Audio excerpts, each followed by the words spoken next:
Hi, my name's Jason, and I'm here to teach you the Ophidian collectible card game. With me is Rafi. How you doing, Rafi? Good, how you doing? Good. Let's start out by talking about the gladiators. This is gladiator combat set in the future, and you have a team of gladiators that you bring to the table, and your opponent has a team of gladiators. Those gladiators have a victory point total, which is in the blue area here, which tells you how much they're worth. Now each player has to bring 10 points worth of gladiators to the table, divided up any way that they choose, but you must have 10 points. Now let's talk about some characteristics on the gladiators. Each gladiator you bring to the table must start at level 1. The level is in the upper left-hand corner of the card, so all of your gladiators will start at level 1. Next to the level is the discipline that that gladiator excels in. They might have 1 or 2 disciplines, and each of those disciplines will tell you what they excel at, what they're good at, and the cards that they will allow you to play. The disciplines range from portals, summoning of different things, psi is mental abilities, war, which is weapons and attacks. We have cybernetics, which is building cybernetic minions and manipulation, mysticism, spiritual type things, and finally biotech, which is genetic manipulation, mutation, things like that. Now, let's take a look at one specific gladiator. Let's take a look at Little Jinx. First of all, let's talk about the card type, which is located below the level. She's a gladiator. You can always see what type of card you have by looking at this area here. We have the title and the subtitle, which is just a flavor title. We have keywords in this area, which are referenced by other cards. So she's a human. Something else in the game might say, play on a human, can't play on a human. Victory points, indicated here, are how much that gladiator is worth. So if you were able to take out that gladiator, it's going to be worth 2 victory points for you.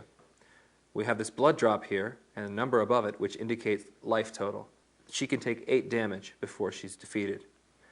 Below that we have rage, which I'll explain later. And then we have attack damage. Now that's how much damage she will deal in an attack. Also, gladiators will have some sort of ability that's in this area. And then we have a line of lore. Finally, the number of the card and the collector's information will be in this area here. Now let's talk about how you get a hand of cards, because that's where you're going to be playing everything from.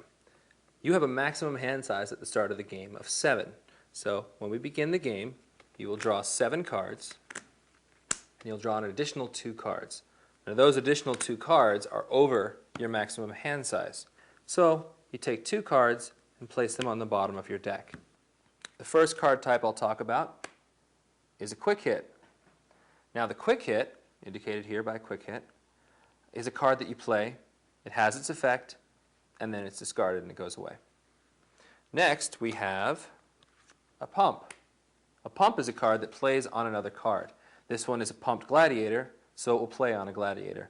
It's a card that plays on that guy, stays in play. Finally, we have minions. Now minions, like the other cards, and they remain in play, and that is indicated here by the minion. Now some things that they have in common is they have a level up in the left corner here, and they also have a discipline. Now, in order to play this card here, this distraction, I need to have a level 1 psi gladiator on my team. So on this team, I have Trace, and Trace is a level 1 psi gladiator, so she would allow me to play this card. To play this Mega Ram Boost, I would need to have a level 1 cybernetics gladiator. To play this card, the Bomb Blastic, I would need to have a level 1 cybernetics gladiator. In addition, this little dot here means that I need to have another cybernetics gladiator on my team. The level of that other gladiator is not important, just that I have at least 2 on my team, one of which is level 1. Finally, there are different levels of cards, such as this Cage Bot here. This is a level 2 card. To play this card, I need to have a level 2 cybernetics gladiator. Now, as you look through the card set, you'll notice that some cards will actually have a higher level and that dot. And again, the level only indicates the primary gladiator's requirement. The other ones doesn't matter what level they are. Now minions also have life and attack damage. That damage can range all the way down to 0, which means that they would attack for no damage at all. Now gladiator combat isn't free, so everything that you do still costs money. In this case we use credit points. Everybody has a counter card. Now this counter card will let you keep track of how much credit you have and how many points you have left to spend each wave. Every wave you start with 10 plus whatever wave we're in. So in the first wave you'll get 11, in the second wave you'll get 12, and so forth and so on. So how do you use these points? if you wanted to play the card Mega Ram Boost, we'll take a look at the play cost. Now the play cost, which is here, will tell you how much it costs to play this card. This costs me 1, so I would actually just remove the 1 off of the counter card to play this card. Now if I wanted to play Spiked Fists, for example, their play cost is 3. So I would take it off of here and move this counter from 10 to 8 because 11 minus 3 is 8. So tell me, Jason, what makes this game different from all the others? Very good question. What makes this game different from all the other card games is it uses a mechanic called the flow. Now what the flow says is while you have the flow, you have the momentum, you have the action. The flow is with you. And what that means is you're able to do a number of actions, you're able to attack, you're able to play cards. Everything that you do potentially modifies the flow one way or the other. And as long as you continue to do positive actions, such as attacking, interacting with your opponent, you retain the flow. As soon as you do something that is not inherently interactive, something such as playing a weapon, something that's defensive, retreating a character, anything that is building up a defense is a negative action.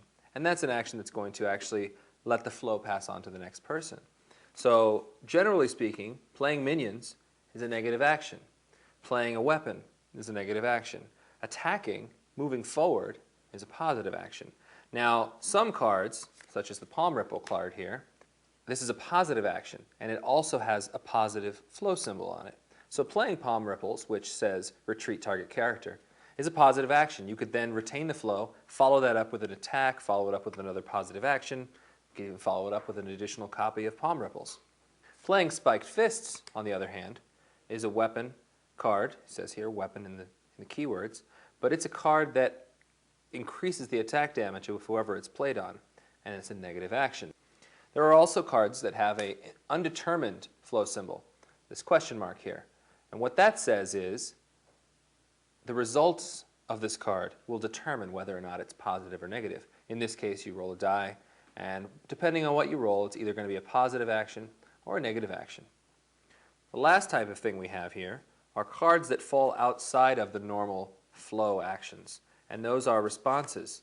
We have this defensive response, this DR, distraction, which is a DR card, and that says I can respond with this card when I don't have the flow. There are also ORs, which are offensive responses, which are cards you play when you have the flow and you're responding. Finally, there are R cards, which are cards that can play when you don't have the flow or when you have the flow. And all of those response cards will tell you in the text when you can use them. Now, the gladiators fight in 2 different fields, the action field and the support field. Now, the support field falls directly behind the action field. The support field is generally more of a defensive place. In fact, retreating a character from the action field to the support field is a negative action. Advancing a character, moving them from the support field to the action field, is a positive action. There are certain things that being in the support field will allow you to do. It affords you a little extra protection, but you can only attack from the action field. Now, you can put your gladiators, when you start the game, 3 up, 1 back, 2 up, 2 back. You can put them all in the action field. You can put them all in the support field. Now, this is a gladiator combat game, so let's talk about combat and how that works. As a positive action, any gladiator on your team can set, that is, turn 90 degrees, to attack any character on the opposing side. It doesn't matter if they're set or unset, if they're in the action field, if they're in the support field. All that matters is wherever they are, that's going to give your opponent less or more options. Now, if you wanted to have Freak Show attack, you would set him to attack and choose your target. Let's say that he went after version 9. So version 9 is the target of the attack. In this case, I have 2 options. Option number 1 is to take the damage. Now, Freak Show deals 2 attack damage, so I would take a die, place 2 points on version 9. Now, I can use dice, I can use tokens, I can use counters, whatever. We find that dice are usually pretty easy. Option number 2, a gladiator in the same field can set to intercept that attack. They become the target of the attack, and they take the damage. Now, if you said Freak Show is going to attack Schaefer Steelarm here, there are 3 options that I can do. The same 2 options as before, that is, 1, take the damage. 2, set a gladiator in the same field to take the attack and intercept the attack, and they would take the damage. Option number 3, if someone is being attacked and they are in the support field, one of your unset characters that is in the action field can protect them. It's similar to intercepting in that they become the target of the attack, but they don't set. So if Freak Show attacks Schaefer Steelarm, I could say version 9 protects. He takes the damage instead, and play proceeds. Wouldn't you potentially be losing an attack if you intercept? Absolutely.